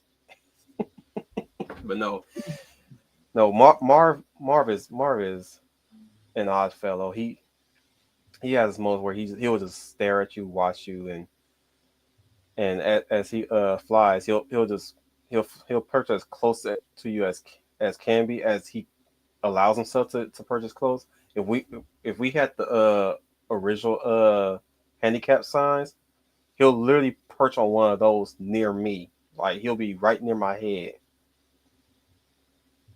Like it'll almost look like he was so close to flying to knock over my head. Oh, they think that's funny. And there would be times. Well, there used to be times where he'll post on the lamp posts by or strewn around our facility. He'll mainly the ones by the front desk. He'll literally perch right there on one of the light posts. I had to shoo him off of it too because what one guest was walking close to him and I didn't want her to get frightened by him. And he literally listened. He just flew backwards and got off of it one time. Larry is the one that tends to perch the highest above me, like keeping a certain distance away from me. But he'll I think between him and Marv, once I throw food in, like either one of them, they'll just zip right at it the moment I give it distance. And I believe Curtis the one that's the most cautious between the two because he'll check the area first before he'll land it and get out the food. Marv is the one that will sit right near the food and just scout around. He'll walk around and check to see if the area is safe, and he'll walk right to the food and start eating. And they be fighting each other over it too. Either Marv will just shoot Larry away. He'll like just peck at him, and Larry will just walk away, and then Marv will get at it. Or sometimes they'll just snatch it from each other. Just snatch bits of food from each other. It's cute to watch. I have to record them eating as a group because sometimes they'll come in as threes or twos, and then they come as a murder. And my goodness, I had never known that crows flew silently until this whole year. You throw food, and it'd be like five more will just appear out of nowhere. You did And not that's because hear. they're not really loners. People think they're loners, but that's what they No, they're want you to not. think. Usually, if there's one crow, look around. There might be another about Hmm. 100 feet away. Yeah, every single time when I see one of them, I always check my surroundings to see if there's more, and they will be appearing out of nowhere. I was like, okay, there's one, two, three, four. Throw one down, six more. I Wouldn't was that like, just be the case for owls, though? Wouldn't they just be loners because they're always alone? not I really. They No. come in don't know. twos. They sometimes come in twos. Mm. I'm not an owl expert though. That's my observation. It that's subject to change. But no, the yeah, it's been a wild ride since I started this whole journey of courting these crows since I think I started in May or April, and it's been pretty wild. Shoot, I remember Mark tackled one crow when I was feeling. I had mistaken him for Marv, and I was like feeding him right. Soon, no sooner than a second, like flat, Mark come and just went, "Bah, get your ass out of here." I was like, Mark, where you come from? And why you bullying him? There's more to go around. You're talking to your crows. Ba-da-ba-ba-ba, Crow Donalds. I mean, seriously, he just straight just went swoop right in it, legs locked in Ray, and just boop knocked him out of the way. I was like, wow, you aggressive, Mark. Jesus. He used to have a mate named Lucille. She would call in his face, and he would shove food in her mouth. I don't know what that is. I don't know what kind of ritual that is, but that was interesting. They're probably just together. Probably so, because she would be just constantly just calling at him, and he'll fly somewhere, and she'll come at him calling again. She'll nuzzle him and preen him a little bit, and then when I fed them, she would call him, and he would just take the food and just shove it right in her mouth, like she's gagging. Yeah. Get off my dick, woman. Here, food. Shut up. The one I missed that was I don't know if he was sick or not, but observation lead to he was sick. Mikhail, and he would not fly. He would just walk around the facility all day. It's like usually when Mesa? Huh? Where are you located, if you don't mind me asking? In your Mesa? No, okay. Nasny. Okay. That's the base, Nasny. I'm courting them at the base. Like I said, now we had experiences where we would see crows that were injured would find a safe place where there wasn't a lot of predators, or they knew they could survive. Mm-hmm. And the other crows would bring them food and look after them. There was a crow back when we were living in San Diego that was at the local park that had a broken wing, and the other crows would look after it. Yeah, they're very group minded. Doubly so. They just tend to bicker a lot. You've got to realize they're all teenage. They're all basically teenage boys. At least the males are. Well, then there was Mr. Big. Yes. Mr. Big was the alpha crow at our condo in San Diego, and he was called Mr. Big because he was the biggest. He was huge, and he had his perch. He never would get near us, but he would have his perch where he would caw orders, and you could watch the other crows doing whatever it was he was telling them to do. So he would basically like hold court, and so we imagined him being like the Don, like he's some crow mafioso. I had also witnessed a gang fight between them and another murder. Oh, interesting. They end up winning. They were all up in the air, just calling at each other, just flying and just swooping at each other. That was like something to behold, and you gotta keep in mind this is an island we're talking about. I don't think these crows are not city crows. They're very forest, so to speak. Wasn't there a crow, or at least some type of avian, that was a famous mascot for one of the DC characters, Raven? Maybe. Well, you just answered your own question. It's a raven. Yeah, Raven of the Teen Titans. Mm-hmm. Well, her motif is a raven. And there was another crow-themed occult character. Aaron Draven, James O'Barr. Yeah. And there was also even a paranormal fighter in the comic series The Goon. Yeah, that's true.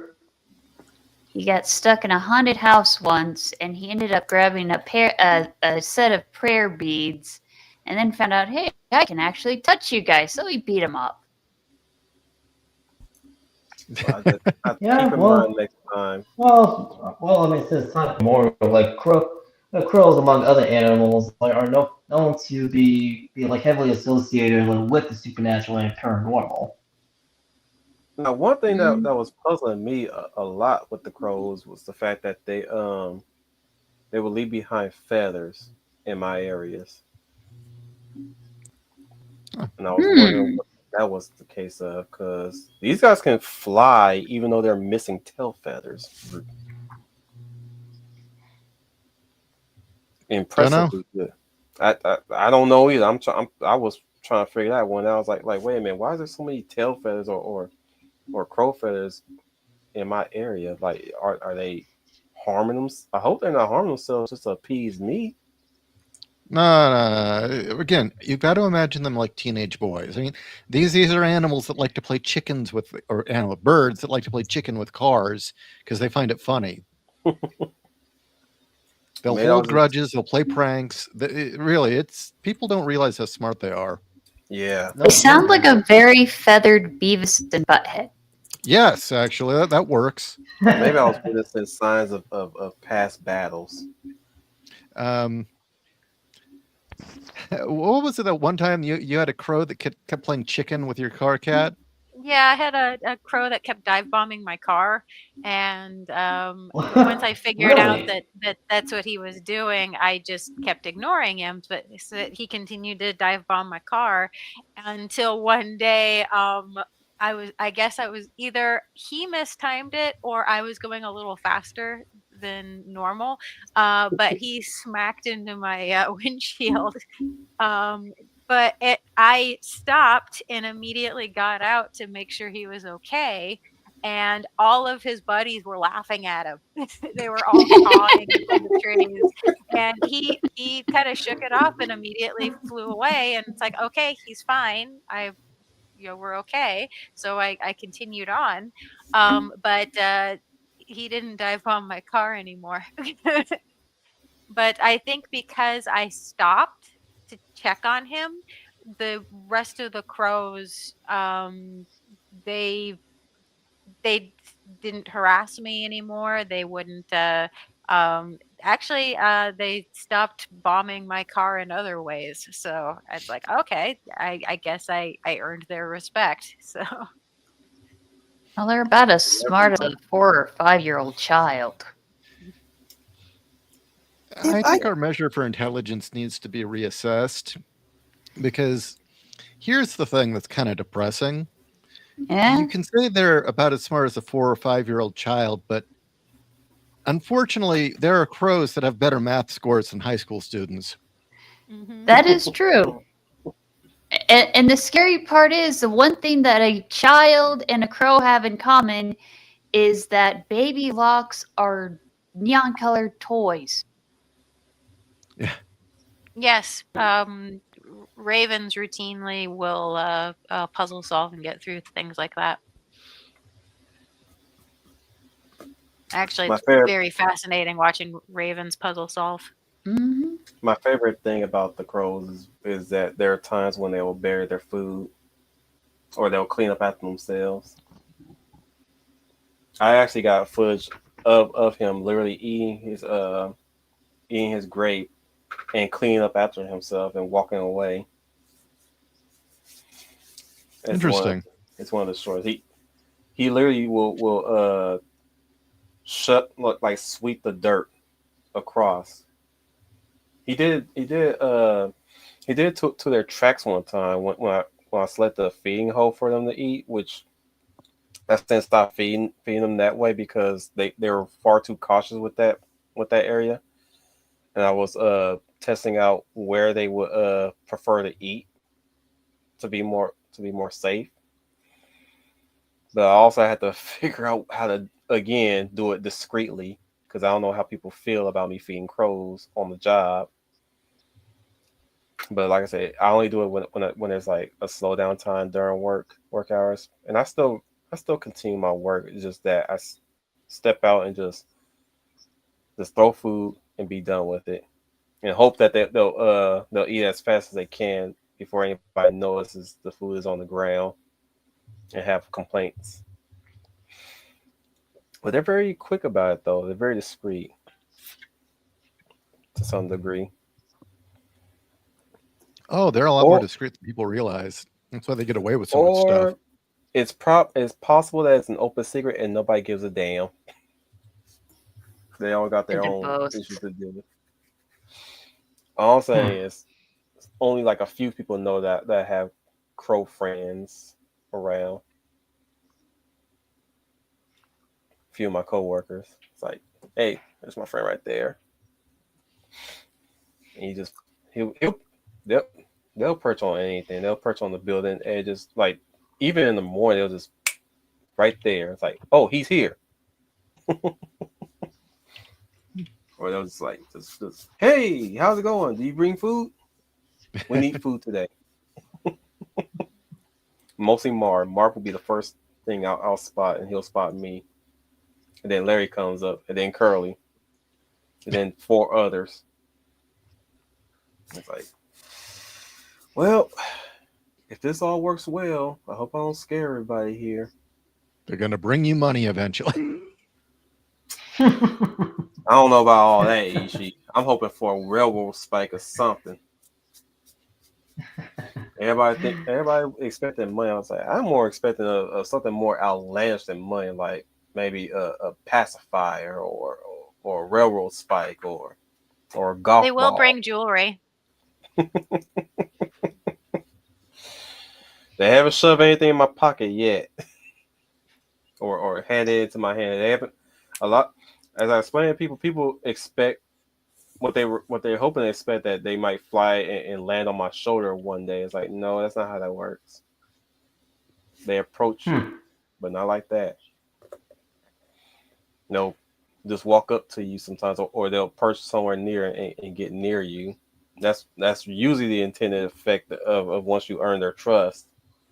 But a lot of people think it's kind of like it's a movie thing where they just land on your shoulder one day. They finally you go, mm-mm, it's not how Yeah, that works. that's what parrots do, really. Yeah, or any other bird, but not crows. Well, we've been going on for at least like a good while. I think this is a good stopping point since now y'all got me talking about my crows. If I could On say air. one thing before we Well, depart, Look, motherfucker. I thought we were Leia doing. wants to talk. Can she talk? before we depart, I was going to bring up, we mentioned Constantine over at DC, and I was going to bring up Doctor Strange with Marvel. And I know when he made his way into the cinema, into the MCU, I rather like the idea of the Avengers having sort of a supernatural ally. I know film wise, he hasn't been developed very well. But in the comics, he had some very interesting adventures. I know in the Spider Man cartoon, I like when Spider Man teamed up with him. Multiverse of Madness was looking to look like that, Yeah, that's what I and thought it was they going to didn't be. go that route. Yet they still kept all the violence and all the weirdness in it too. But they went the Marvel. We not gonna get into how Yeah, bad this MCU has gotten, but it could have been so much more after Endgame. Well, don't yeah, forget that that's where a good chunk of Doctor Doom's power comes from. He is half, occult and half technology. Mm-hmm. Yeah. Yep. This right. fool went straight into hell and came back stronger. Yep, he did. Uh Yep. huh. I got better. You're right. That's Better what With than makes him Doctor Reed so Strange, I wonderful. see. Richards. I agree It's what 100%. what's interesting between him and Richards. Would you say Richards is more lying on scientific, whereas Doom, like you said, is a mixture of scientific and supernatural I say Doom is a powers? very adaptable personality. Hmm. That's why I gotta give respect to Doom. Doom is able. He is willing to adapt to just about anything if it gets him ahead of Reed or anybody in any matter. He just wants to be ahead of the curve at every advantage and you know for a man who thinks so highly of himself, he's willing to take his licks and take his L's, but he's obviously going to be petty about it, not necessarily in a sort of oh, who's a good comparison in the Marvel universe that's petty, like really. I would say Octavius. Let's go with Yeah. Octavius. He's Okay. not nearly as petty as Octavius, but he can be paid to some extent. Mhm. The best thing about him is that he shows restraint. Hmm. Even when he's petty, even when he's exuding the seven deadly sins within himself, he knows how to show restraint because he Doom knows, has a code, is what it is. and it's also Yes. rooted in pragmatism. Well, our interpretations vary greatly between you and I, Kat. That's okay. Don't get me wrong. I'm still glazing this motherfucker. I love Doom. Yeah. Okay, No, I'm I just have opinions, and I understand that some people don't agree with me on my opinions, and that oh, is I agree with perfectly you fine. wholeheartedly. I just have a different interpretation on how I glaze this motherfucker. Okay, No, that's cool. we just have different ways of how we wax poetically about how awesome he is. Yes. I'm just saying this man has a code, and usually is rooted in pragmatism too, because he's got a whole country to run, so he's got to stay Mhm. alive to run it. So he ain't gonna Well, get himself into nothing. That's gonna. Doom has his own code, and above all, he sees himself as a leader and a ruler, and it is his responsibility to rule Latveria and subsequently from there the rest of the world properly. Now, what his opinion of properly is and what the rest of us think is properly are two completely different things, but he Mhm. has his own code where Reed is honestly amoral. The only thing that his only code is he is hard on science. Yeah, Science he's is too his matter of code. fact, really. That's why he's so And aloof in his work. Yeah. But eh, eh, that is not to say that with Reed, he does not believe in the supernatural. He does acknowledge it. He just he's not able to adapt with it as much as Victor. mhm. Well, that and he thinks that there's a scientific explanation for it, where with it, the occult, that's the whole point. There isn't a scientific explanation for it. It's you're dealing with Exactly. other abilities. Um, Also, just to use a phrase from Real Genius, Reed is all science, no philosophy. Mhm. Pretty much. Well, with Um, that being said, look, motherfucker, we wrapping it up. Oh, goodness. well, We're gonna take I your just happy wanted to pills ask away a from you quick one of these question, but days. sure. We're gonna take one. We're gonna take your happy pills away from you one of these days. You too giddy to respond. Anyways, I thank everybody for being here. Those wow, 6 of you. Jesus, Yay. why is it always this many when the fiends are here? What's up with that? I need to work on my showmanship. So Finnies wait, are popular. wait. Because Ishii's audience is also your audience, Wolf. Most of them. What are you gonna say, Ishi? So you're complaining that 6 people showed up? No, Oh, I'm okay. complaining that we get this number all of a sudden when y'all here.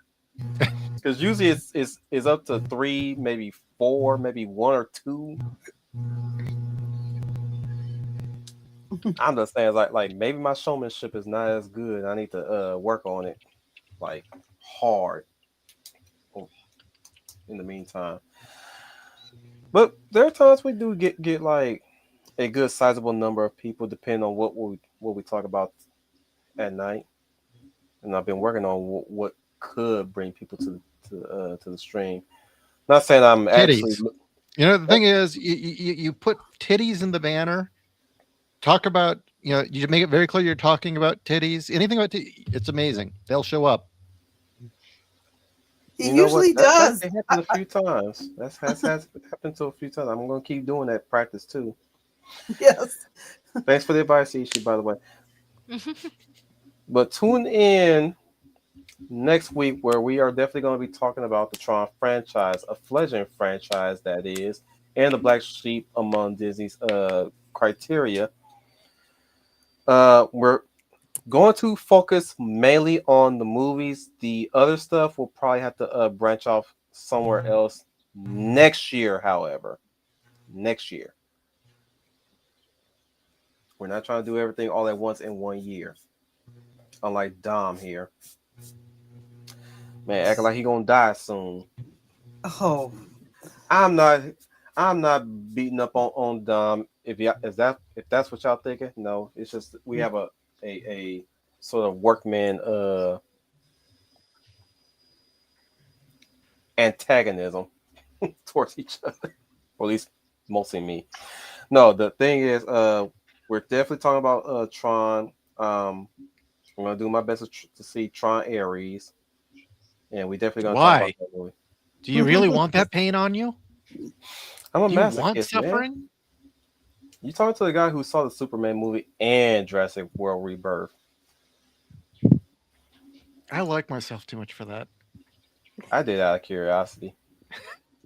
You can watch my stream on it too. Yeah, I see On these streams of people reviewing all these terrible movies. It's like, you know, I like myself too much for that. well, you can watch my stream of the Superman movie, and me and Dark talk about that one. I So think Hollywood's number one export at this point is shitty media for podcasters to rip on because nobody else is watching these movies. That's Now actually a you, fact. yeah, now Really? you know what Professor Geek has been talking about.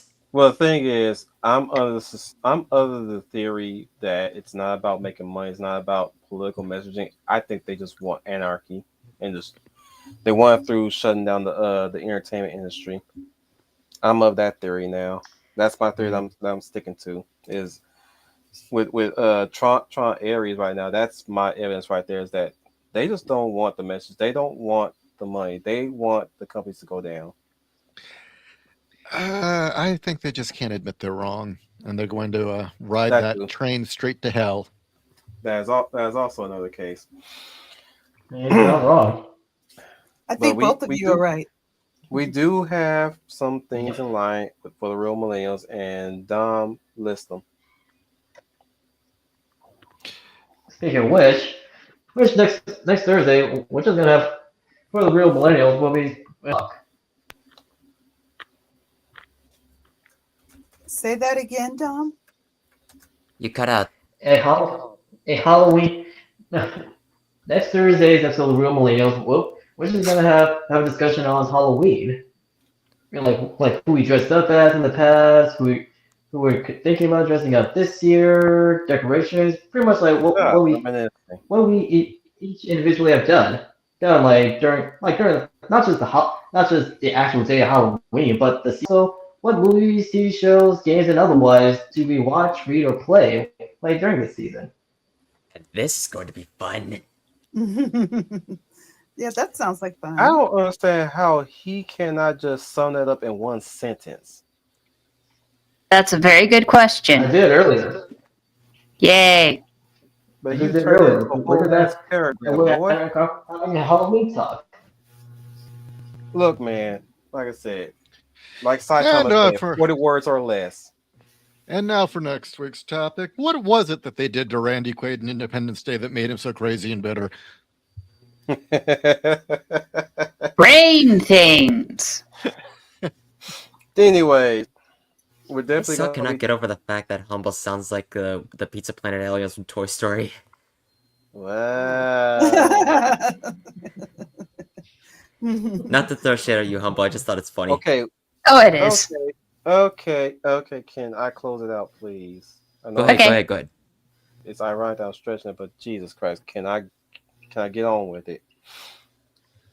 So we got that. We got the upcoming Crow movie spotlight next month, and we're also going to talk about one of the martial arts greats known as the legendary Bruce Lee.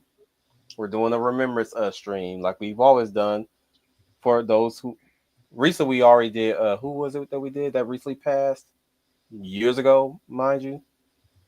Uh, oh crap! Well, I'm we trying to recently talked remember. about Michael Jackson. Michael Jackson. Yeah. That's right. We talked about the King of Pop last time, who was already long dead. I would say Sadly. 3 years back. Excuse me. So we're gonna talk about the long past, like decades past, Bruce Lee, come next month. Brandon Lee is definitely gonna be talked about a lot when we get around to talking about The Crow. James Earl Jones was recent though, William. I'm talking about somebody who was already dead. Mm. Yeah. So Bruce Lee's one of them. Michael Jackson was another. So we're gonna be doing that. We're gonna do some more stuff. Not sure what we're gonna do for December or for the holidays. I just know that we're definitely gonna be taking another hiatus in December. Hiatus. That's how my brain works. But yeah, come December, we're gonna take a long ass break and we'll pick it back up in January. Where fast forward to the future in February, we're gonna talk about Leia's favorite animation production known as Voltron, Defender of the Universe. Well, it's also happening next Hey. year. Like there will be a Valentine's Day themed episode for the real millennials. Cool. But yeah, Leia's happy. That's all I need to hear. Leia's happy. So, with that being said, the lovely Leia Valet plus size. Well, this is Leah Plus Size, your lovely lady of valor, and thank you for all staying up on this late night Friday night for this wonderful discussion about crows and the occult. We hope you enjoyed it. I really enjoyed our guests that we have here. Thank you both for coming. In your comments below, please leave. Okay, Wolf. I thought I was going to ease out of this good. In your comments below, you guys, we like to hear or list your favorite occult stories, whether it be in the cinema, film, television, comic books, novels. Do you have a favorite occult writer that is maybe a real life person or fictional story that's one of your favorites? Please leave it in the comments below. I am sure Wolf will very much appreciate that. And also, you get the camera. She broke. Final looks like She broke everybody. She broke. it's just his book. Look, it looks like Final's got a big magical, mystical book in himself. What was I saying? I was going to say share this. You're doing it. Share You're this. doing an outro before.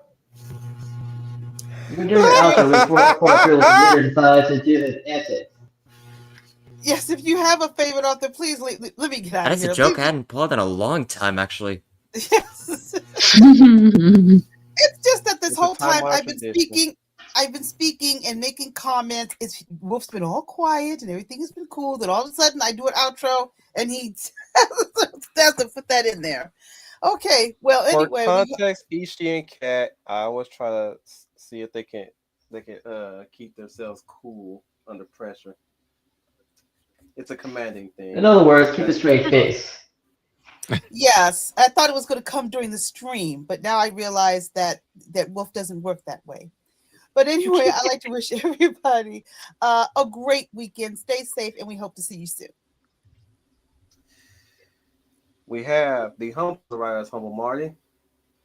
Hello, my name is Humble Marty and I write things. Thank you for coming to our discussion of the occult, which has devolved into the discussion of Crow Donalds. Ba-da-ba-ba-ba. The Hound of the South. Yeah, I jumped out. I jumped out briefly, and our topic devolved into talking Negro, crows. say goodbye. But other than that, thank you for episode of the Real Millennials. Make sure to stay tuned for what we have in store for next Tuesday, as well as next Thursday's episode of the Real Millennials. So until then, this is the Hound of the South, Dominic Kyle signing off. And remember, keep up the good fight and maintain hope, idealism, and optimism alive in the world because cynicism and nihilism are for losers. Yeah, like I said, make sure you list your favorite like occult detectives and occultists, real and fictional alike.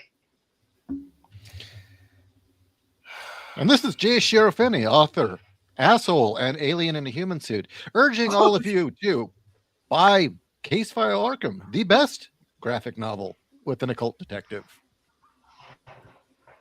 Also, tune into my show, Radio Bonsai, only on Rumble and Twitter. I gotta remember to link that. The Night Editor, Cat Rocha. Yes, I am Kat Rocha, the night editor. Thank you so much, millennials, for having me on. This has been an absolute blast. And those of you who are interested, you can find me at 01publishing.com as well. Just type in 01 Publishing, that's the number 0, the number 1 publishing, into Amazon.com, or you can find me at 01 Publishing Books on Instagram. And last, we have the Warrior of Light Final Fantasy Fan 12. Well, that about does it for this video. Thank you guys so much for watching. If you guys like what you saw, click like and subscribe and share with your family and friends. And make sure you ring that notification bell. That way you get notified of our latest videos. Also, go check out Ishi and Kat's YouTube channels. It will not be in the description below the video. I was about to say that. But also, go check out the books of 01 Publishing on Amazon. You can find all the books there, including Case File Arkham, including Boobs of Seal, which there's only been one book of that. But also check out Radio Bonsai on Rumble. That's also Jay Shirofini's channel over there. And thank you guys for watching. This is Final Fantasy Fan 12 signing off. And remember, may the light forever shine upon us. I was looking for that plug in you to pull it out.